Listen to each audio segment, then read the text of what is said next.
이제 이맘때쯤이면 학생들이 기말고사를 다 치르고 나서 방학을 앞둔 그런 딱 시점이 되죠. 평소에 공부를 열심히 하는 학생이든 하지 않는 학생이든 일단 이런 시험이 끝나면 긴장도 풀리고 뭔가 큰 짐을 내려놓은 듯한 그런 상태, 그런 마음이 됩니다. 그래서 친구들과 만나 몰려다니면서 놀고 먹고 운동도 하고 이제 그럴 거예요, 아마. 근데 이제 아이들만 이런 게 아니죠. 어른들도 뭔가 뭐 직장이나 이런 데서 프로젝트나 주어진 과제가 있을 때는 온 신경을 거기에 쓰다가 그 일이 끝나면 이제 허탈할 정도로 어떤 무력감, 피로감에 휩싸이기도 합니다. 오히려 바쁘고 힘들 때는 정신 차리고 있었는데 한결 느슨해질 때 그때 더 실수도 하고 뭔가 문제가 생기거나 지쳐 쓰러지기도 한다는 거예요. 여러분은 이런 경험 없으십니까? 이제 우리로 치면 예를 들어서 뭐 사순절 같이 육체적으로도 좀 힘들고 이제 새벽부터 이렇게 가니까 그리고 또 영적으로는 집중하는 시기가 있잖아요. 저는 이제 그렇거든요. 근데 이게 부활주의를 기점으로 딱 해서 지나가면 좀 풀어지는 느낌이 들더라고요. 뭔가 절제하고 조심하고 했던 그런 부분들이 쉬고 싶은 마음과 함께 느슨해지는 거예요. 저만 그런가요? 어떻게 보면 그래서 어떻게 보면 지금 우리나라가 바로 그런 상황, 이런 비슷한 상황 같습니다. 우리는 이제 최근 큰 변화를 경험했죠. 국가적으로 큰 위기를 만났었고, 다행히 국민들이 바른 방향을 선택해서 정권도 바뀌고 이제 새로운 시대가 열렸습니다. 어떤 사람들은 지금 기대와 희망에 가득 차 있을 수도 있고, 또 이제 다른 사람들은 불안과 염려를 가지고 있을 수도 있습니다. 그러면 이렇게 몇 달간의 말 그대로의 이제 격동의 시간, 이런 시간들을 보낸 우리 성도는 이제 어떻게 살아가야 할까? 이제 혹시 위기가 지나가서 이제는 안정이 돼 가니까 나도 모르게 이제 오히려 그 어떤 간절했던 마음도 있었고 그래서 그 마음으로 찾던 주님을 다시 좀 일정한 이렇게 거리를 둔 관계로 그렇게 바꾸고 있지 않은가. 오늘 본문 속에서 이런 상황에서, 이런 시점에서 우리가 가져야 할 마음과 믿음은 무엇인가, 이거를 배울 수 있을 거예요. 우리가 이제 하나님의 백성으로 무엇을 해야 할지 말씀을 보면서 함께 구체적으로 찾아가 보겠습니다. 나눠 보겠습니다. 이제 오늘 함께 봉독한 말씀 있죠? 그 앞쪽에는 우리가 너무나 잘 아는 이제 이스라엘의 대가뭄이 있고 또 거기에 따라서 뭐가 생겼어요? 아합과 엘리야의 이 대결, 이 장면이 나옵니다. 가뭄을 극복하기 위한 아합 왕은 다 아시는 것처럼 그 안에 이세벨과 더불어서 북이스라엘의 이제 최악의 왕이었죠. 최악의 지도자였습니다. 사실 이렇게 지금 가뭄도 이 사람의 불신앙과 교만과 또 이 죄악 때문에 하나님께서 주신 징계라고 할 수 있죠. 오늘 앞쪽으로 좀 가서 18절 말씀이 있는데 18절 같이 보겠습니다. 18절 시작. 그가 대답하되 내가 이스라엘을 괴롭게 한 것이 아니라 당신과 당신의 아버지의 집이 괴롭게 하였으니 이는 여호와의 명령을 버렸고 당신이 바알들을 따랐음이라. 근데 지금 아합이 가뭄을 어떻게라도 조금이라도 좀 해결하기 위해서 사방으로 이제 물을 찾아 다닐 때인데 자기가 그렇게 찾았던, 만나려고 했으나 못 만났던 그 엘리야 선지자가 스스로 이제 아합 앞으로 찾아서 오거든요. 그때 지금 한 말이 오늘 이 18절 앞에 나와 있어요. 아합이 자기 때문에 지금 발생했는데 이 가뭄이, 근데 그것을 엘리야의 저주 때문이라고 그렇게 여기면서 한 말이 뭐냐면 앞에 뭐라고 돼 있어요? 이스라엘을 괴롭게 하는 자요, 이겁니다. 이스라엘을 괴롭게 하는 자. 여러분 다 아시죠? 악한 자들은 어떤 위기나 어려움을 자기가 초래해 놓고 그것을 늘 남탓으로 돌립니다. 그게 그들의 특기예요. 오늘 이 아합이 바로 그런 사람이었습니다. 그러니까 엘리야가 아합에게 정확하게 이제 다시 규정하고 있어요. 그게 18절 말씀이었습니다. 이 위기는, 이 가뭄은 나 때문이 아니라 당신 때문입니다. 더 정확히 말하면 당신과 당신 집안의 그 바알 숭배, 하나님께 대한 불신앙, 이것 때문에 일어난 일이 아닙니까? 이렇게 분명하게 선언하고 있습니다. 그러면서 지금 누구의 말이 옳은지 아합이 그토록 아끼는 선지자들 있거든요. 그 바알과 아세라 우상을 섬기는 그 850명의 가짜 선지자죠. 그 사람들과 엘리야 단 한 사람이 갈멜산에서 각자의 신에게 간구하자 이렇게 제안하고 있습니다. 기도할 때, 각자가 기도할 때 가뭄을 끝낼 비가 오도록 역사하는 쪽이 진짜 살아계신 신의 응답 아니겠냐. 이제 이런 대결인 거예요. 당연히 하루 종일 난리를 피운 이 바알의 선지자들에게는 아무런 결과도 주어지지 않았습니다.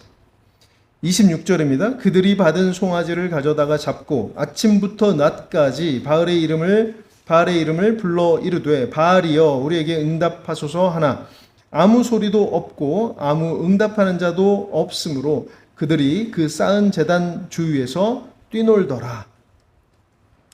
사실은 날뛰더라 이 말이 더 맞을 건데, 죽은 신, 사람에 의해서 만들어진 우상은 비를 줄 수 없죠. 850명이 아니라 8,500명, 85,000명이 그렇게 있어도 아무 일도 일어나지 않게 되는 것입니다.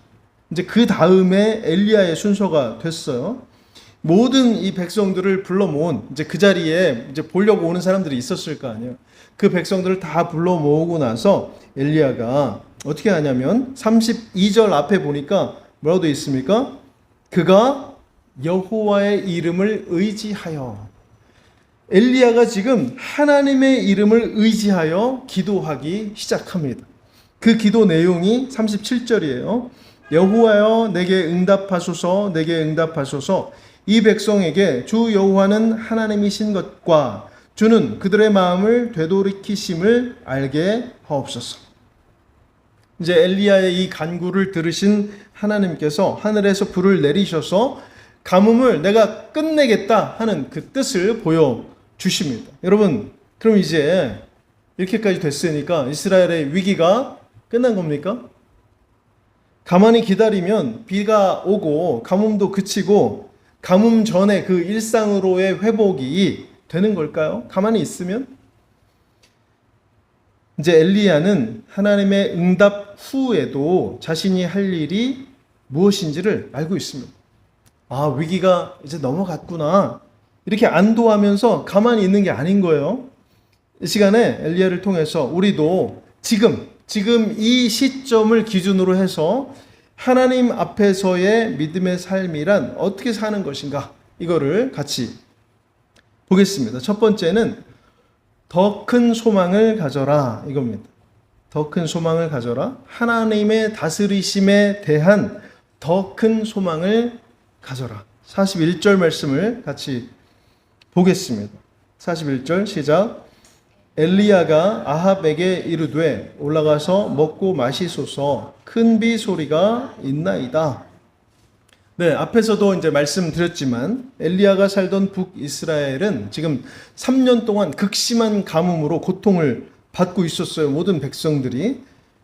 이게 바로 이제 아합 왕과 그 이방 여인인 이세벨 왕비의 우상 숭배로 인해서 하나님이 진노하신 결과입니다. 그런데 엘리야는 왜 이렇게 됐는지 그 이유를 알고 있고 또 해결 방법까지 알고 있잖아요. 그러니까 절망하지 않는 것이죠. 때가 되면 하나님께서 비를 주실 것으로 엘리야는 믿고 있었습니다. 여기 보면 아합에게 반드시 비가 올 겁니다, 이렇게 선포하고 있죠. 그 거짓 선지자들을 이긴 것으로 그치는 것이 아니라 그 다음에 하나님의 섭리, 그 다음에 하나님의 손길, 이것을 확신하고 있는 것입니다. 여러분, 지금 우리에게 필요한 것이 바로 이런 소망입니다. 이 나라의 정권이 바뀌고 마치 다 된 것처럼 보일지라도 우리는 더 이상의, 그 이상의 하나님의 섭리가 있다는 것을 믿어야 합니다. 그것에 기대를 갖고 있어야 되는 거예요. 하나님께서는 역사의 주권자이시면서 이 나라, 우리의 나라도 사랑하시는 그런 분이 되십니다.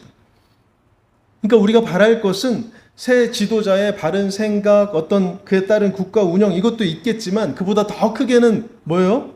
하나님께서 이 나라를 그 손으로 통치하시고 우리의 미래까지 책임져 주시는 것. 지금의 상황이 다가 아니라는 거예요.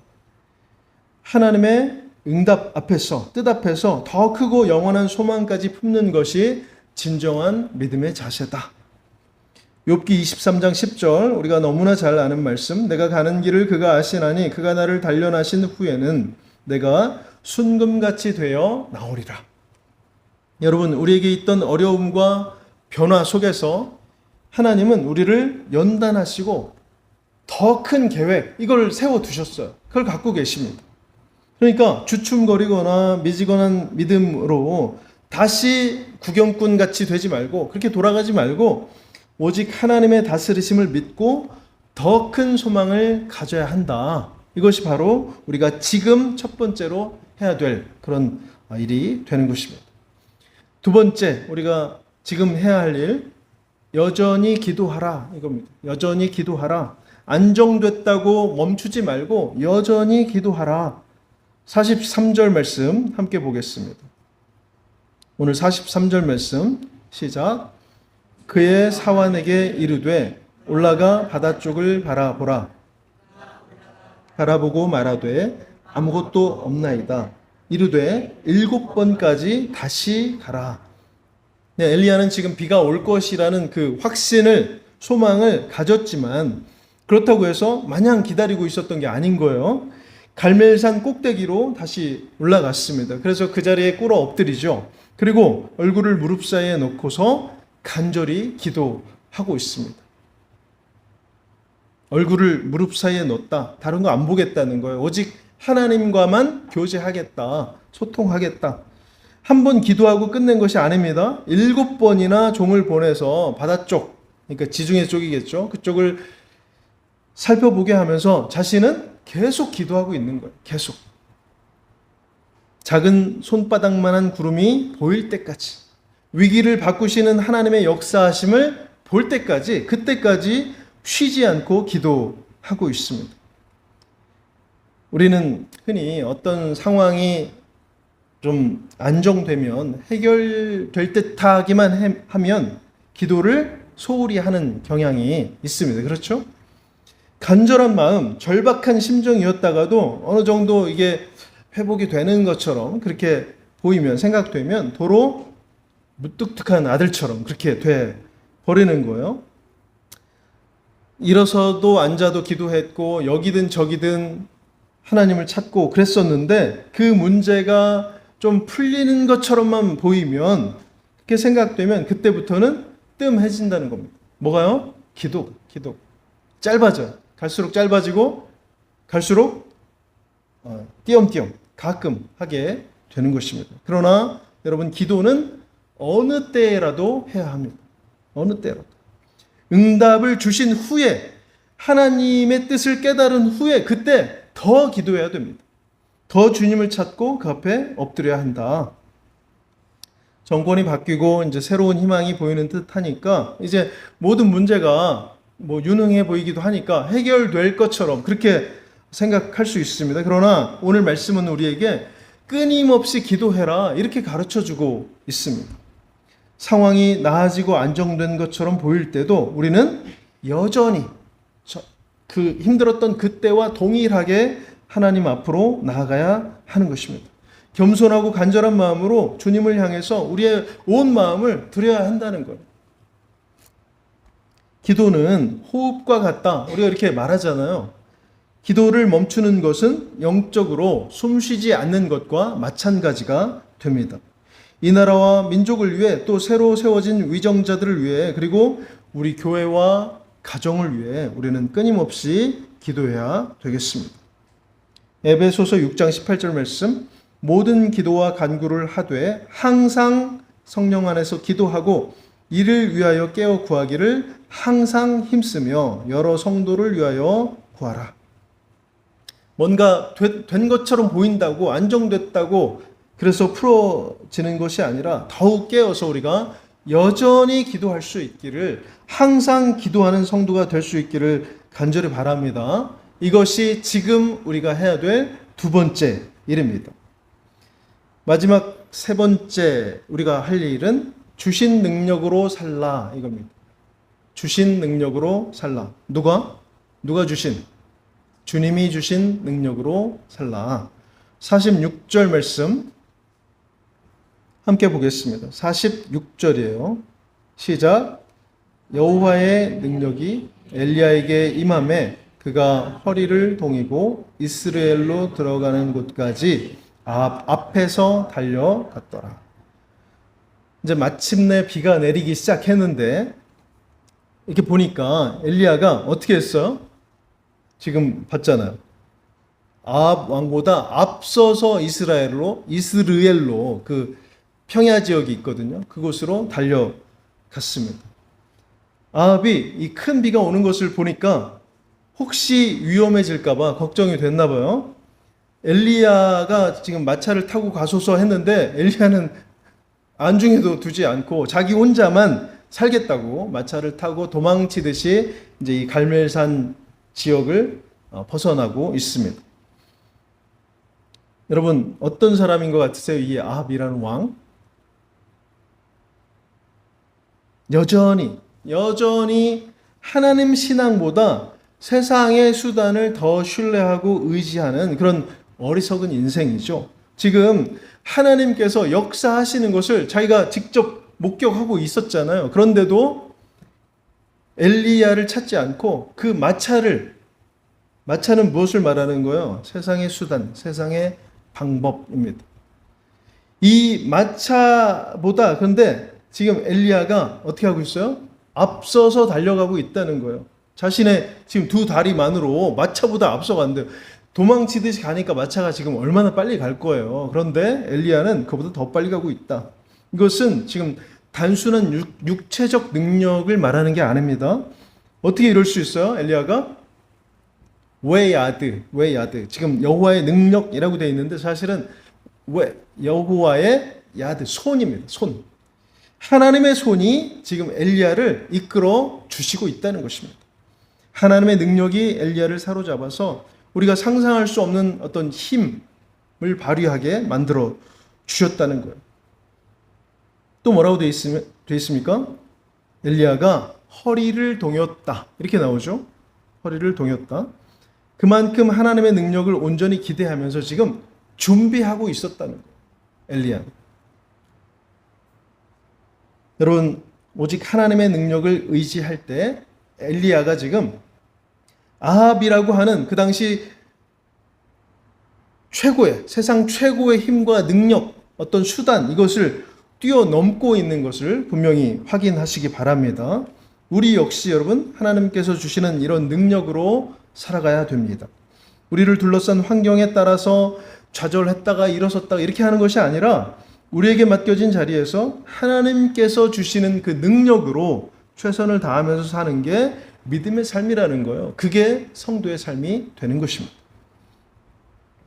빌립보서 4장 13절 말씀 내게 능력 주시는 자 안에서 내가 모든 것을 할 수 있느니라. 우리는 가정에서 또는 직장에서 사회에서 또 교회에서 우리가 감당해야 될 각자의 몫이 다 있습니다. 하나님께서 우리에게 그 몫을 감당할 은사와 재능까지 주시는 거예요. 우리는 그 은혜대로 능력대로 이 땅을 더욱 하나님의 나라답게 만들어가는 일에 힘써야 되겠습니다. 교회 공동체와 내 가정 그리고 내 삶이 바로 서도록 일하는 것 그것이 우리에게 필요하다는 것입니다. 이게 바로 우리가 지금 해야 될 세 번째 일이 되겠습니다. 마지막 21절 앞으로 좀 가셔서 21절 말씀을 함께 보겠습니다. 시작. 엘리야가 모든 백성에게 가까이 나아가 이르되 너희가 어느 때까지 둘 사이에서 머뭇하려느냐. 여호와가 만일 하나님이면 그를 따르고 바알이 만일 하나님이면 그를 따를지니라 하니 백성이 말 한마디도 대답하지 아니하는지라. 마치 누가 한 말 같아요. 여호수아가 이스라엘 백성들에게 한 말하고 거의 비슷하잖아요. 우리는 지금 여러분 어떤 상황에 놓여 있습니까? 하나님은 우리에게 항상 소망을 주시는 분인 것을 우리가 잊지 말길 바랍니다. 우리가 처한 환경이 아무리 어려워 보여도 하나님께서 우리와 함께 하시며 또 가장 좋은 길로 인도하실 것이라는 그 믿음, 그 소망 우리가 늘 소유할 수 있기를 바랍니다. 믿음은 보이지 않는 것을 보는 것이고 불가능한 것을 가능하게 하는 그런 능력이 되는 것입니다. 지금 우리에게 필요한 것이 바로 이런 믿음인 것이죠. 또 하나님의 뜻이 이루어질 때까지 응답이 보이지 않아도 멈추지 않고 간절히 기도하는 것, 이것도 지금 우리에게 필요합니다. 우리의 기도를 통해 하나님께서는 역사하십니다. 우리의 삶에 놀라운 변화를 주시고 부흥도 주실 것입니다. 그리고 또한 하나님께서는 우리에게 능력도 주시는 분이에요.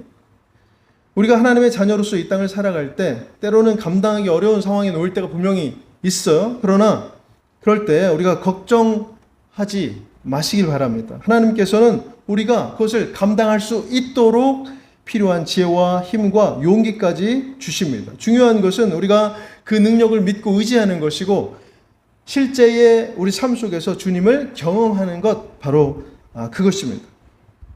사랑하는 성도 여러분, 우리가 주님을 의지할 때, 주님의 손을 의지하며 살아갈 때 우리는 세상의 어떤 어려움도 이겨낼 수 있고 하나님의 영광을 드러낼 수 있다는 것을, 그 사실을 우리가 기억할 수 있기를 바랍니다. 이런 믿음으로 살아서 우리는 세상의 수단과 방법과 맞서서 반드시 승리하게 될 것입니다. 위기를 만나든 위기를 넘어서든 언제나 영원히 변치 않으시는 하나님을 의지하며 그분의 뜻을 이루어가는 귀하고 복된 믿음의 인생으로 살아가는 우리 모두, 그런 믿음의 성도 다 될 수 있기를 주님의 이름으로 간절히 축원합니다.